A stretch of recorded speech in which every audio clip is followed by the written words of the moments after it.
We always talk about great fun activities happening in and around the city. Well, there is a future food salon happening this week, and to talk to us about it is Dr. Aruna Handa, and specifically, Doctor, we are talking about bugs. First of all, welcome to the show. Thank you very much for having me. Alex is here with us because he's going to be sampling the bugs with us. I'm going to be the taster, the main taster, because you're going into it. I am. Okay. Okay, let's talk about this. First of all, what is the Future Food Salon? So the salons, it's a series of events. Here we're in Montreal now. We've done them in New York and Toronto, and it's basically an event to invite people who are interested in tasting the future, the food of the future, and also in talking about it. And so this series is all about edible insects. Okay, so you're saying food of the future. Alex and I were wondering, why are bugs the food of the future? Is it a question of sustainability? It is. It is. They use much less land, much less water.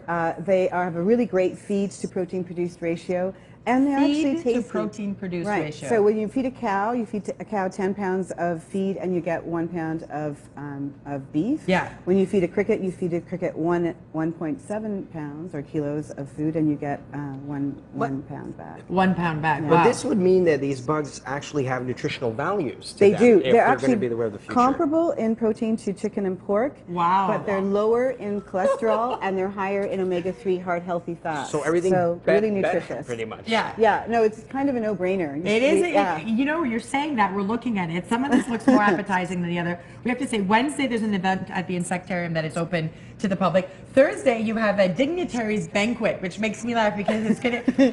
tell us about it, Doctor. Are we going to be looking at things? What are we looking at, first of all, these are some products. I brought some products in. It's a variety. We've got grasshoppers here. These are different spice grasshoppers. And here we have criddle. So you've heard of peanut brittle? Yeah. This is criddle. So it's peanut brittle, but without the peanuts, instead with crickets in it. Yes. And those crickets come from Ohio. And then these products here are from a company that's importing them from Mexico here in Montreal, Gourmex Inc. And then this is a caterpillar powder that you might want to use as a... Wow. Yeah. So it's, what does it taste? Spicy? It's the mezcal. It's a little bit spicy, but not too much. It's the same worm that you find in mezcal. It's actually not a worm. It's actually a caterpillar, and that's in tequila. In the tequila, most tequilas. In mezcal. Yeah. Okay, so I have to.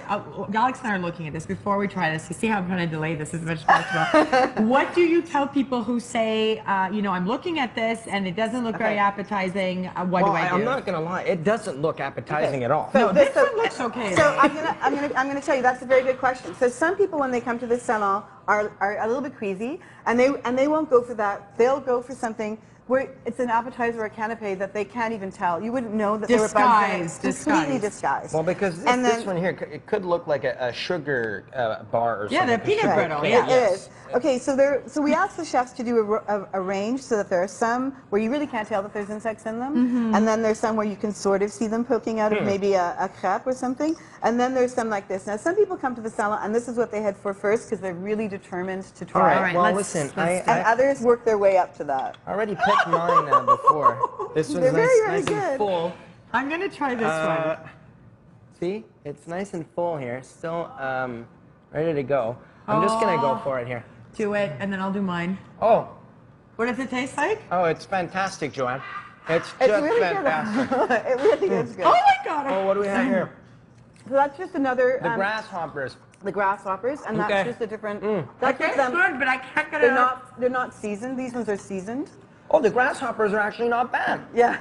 They taste a little like graines de tournesol. There you go. Yes, that's true. They do have a little... Which ones are seasoned? These ones are seasoned. And Joanne, have a grasshopper. No, you should really try them. I'm ready for this. You're going to like them, you see? And what we say is that the first bite is the hardest. Well, listen, and these are very, like, grasshoppers... Maybe if I just close my eyes. I'm going to take some grasshoppers to go here. Yeah. Dr. Handa, thank you so much for coming in.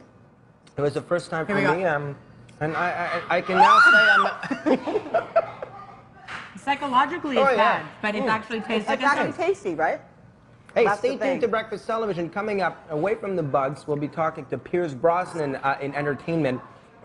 But in the meantime, we're just going to enjoy some more. I know. See, they're good. It's not as bad. It's just psychologically, it melts your brain a little bit. Thank you so much. This You're is happening welcome. Wednesday and Thursday. We'll be right back. Tonight, the Future Food Salon. The tickets are on Eventbrite. There you go. That's right, people can go. Thank you. Okay, thank you. Thank you. I'm Stay glad with you us on tried Breakfast that. Television.